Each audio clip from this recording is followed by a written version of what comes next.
عمران خان کو 9 مئی کے واقعات کی کھل کر مذمت کرنی چاہیے، صدر عارف الوی نے بھی کہہ دیا۔ صدر مملکت کا نجی ٹی وی پروگرام میں کہنا تھا کہ 9 مئی کے واقعات میں ملوث افراد کے خلاف کارروائی بھی ہونی چاہیے، کارروائی میں انسانی حقوق کا خیال رکھنا چاہیے، مار پیٹ نہیں ہونی چاہیے، ملوث افراد کو قانون کے مطابق سزا دینی چاہیے۔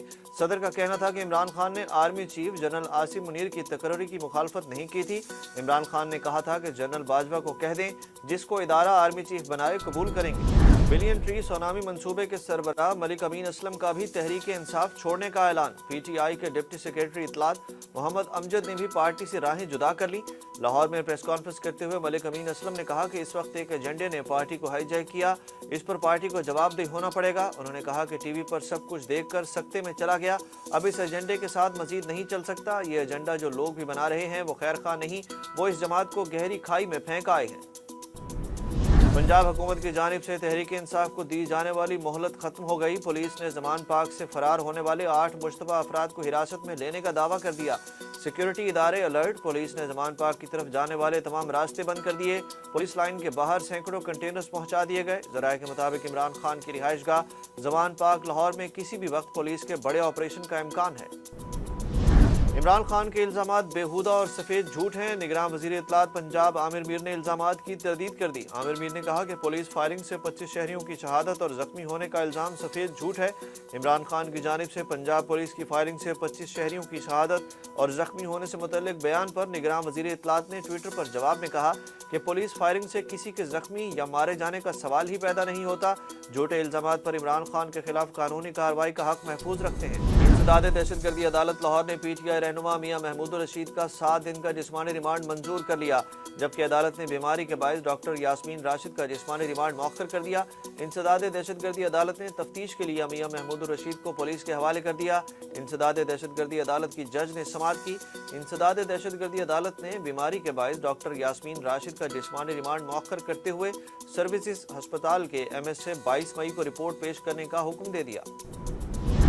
نیب کی جانب سے بنایا گیا کیس غلط اور جھوٹ پر مبنی ہے، نیب میں پیش نہیں ہو سکتا، پہلے میرے کپڑے شیونگ کٹ زمان پاک کے پتے پر پہنچاؤ۔ عمران خان نے نیب نوٹس پر جواب جمع کرا دیا۔ نیشنل کرائم ایجنسی برطانیہ سے موصول 190 ملین پاؤنڈ کے کیس میں عمران خان اور بشرا بی بی طلبی کے باوجود نیب میں پیش نہ ہوئے۔ عمران خان کو آج صبح 10 بجے نیب راولپنڈی میں پیش ہونے کی ہدایت کی گئی تھی۔ پاکستان کی صورتحال پر امریکی کانگریس کے 65 سے زائد ارکان نے سیکریٹری اینٹونی بلنکن کو خط لکھ دیا۔ خط میں کہا گیا کہ وہ پاکستانی حکام کو اقدار، انسانی حقوق، قانون کی حکمرانی اور جمہوری نظام کو برقرار رکھنے کے لیے سفارتی ٹولز کا استعمال کرے۔ پچھلے کئی مہینوں کے دوران ہم مظاہروں پر مکمل پابندی اور حکومت کے کئی نامور ناقدین کی موت سے پریشان ہو گئے ہیں۔ کانگریس کے ممبران نے سیکریٹری بلنکن پر زور دیا کہ وہ پاکستان میں جاری صورتحال سے نمٹنے کے لیے تمام سفارتی آلات بشمول کالز، دورے اور عوامی بیانات استعمال کریں۔ باجوڑ میں سیکیورٹی فورسز اور دہشت گردوں میں جھڑپ، سیکیورٹی فورسز کی مؤثر کارروائی، ایک دہشت گرد مارا گیا جبکہ 23 سالہ سپاہی شفیق الرحمان بہادری سے لڑتے ہوئے شہید ہو گئے۔ آئی ایس پی آر کے مطابق باجوڑ کے علاقے لوئس ہم میں سیکیورٹی فورسز اور دہشت گردوں کے درمیان جھڑپ ہوئی۔ سیکیورٹی فورسز دہشت گردی کی لعنت کے خاتمے کے لیے پرعزم ہیں۔ چیف جسٹس پاکستان کو تنخواہ کے علاوہ اور کیا امارات ملتی ہیں، تفصیل پی ایس سی اجلاس میں پیش کر دی گئی۔ آڈٹ حکام کے مطابق چیف جسٹس پاکستان کو 15 لاکھ روپے سے زائد تنخواہ کے علاوہ سرکاری گھر اور ایک بلٹ پروف گاڑی ملتی ہے۔ پی ایس سی کو بریفنگ میں بتایا گیا کہ چیف جسٹس کو بلٹ پروف گاڑی کے علاوہ 1800 سی سی کی ایک سرکاری گاڑی، 600 لیٹر پیٹرول، لامحدود یوٹیلیٹی سہولیات، ہاؤس رینٹ کی مد میں 98,000 روپے ماہانہ اور یومیہ 8,000 روپے الاؤنس ملتا ہے۔ ڈالر کا ریٹ آج پھر بڑھ گیا۔ پاکستان سٹاک ایکسچینج میں شدید مندی کے باعث سرمایہ کاروں کے اربوں روپے ڈوب گئے۔ انٹر بینک میں ڈالر 22 پیسے مہنگا ہو کر 282 روپے 62 پیسے کا ہو گیا، جبکہ 100 انڈیکس میں 391 پوائنٹس کی کمی، انڈیکس 41,442 پر بند ہوا۔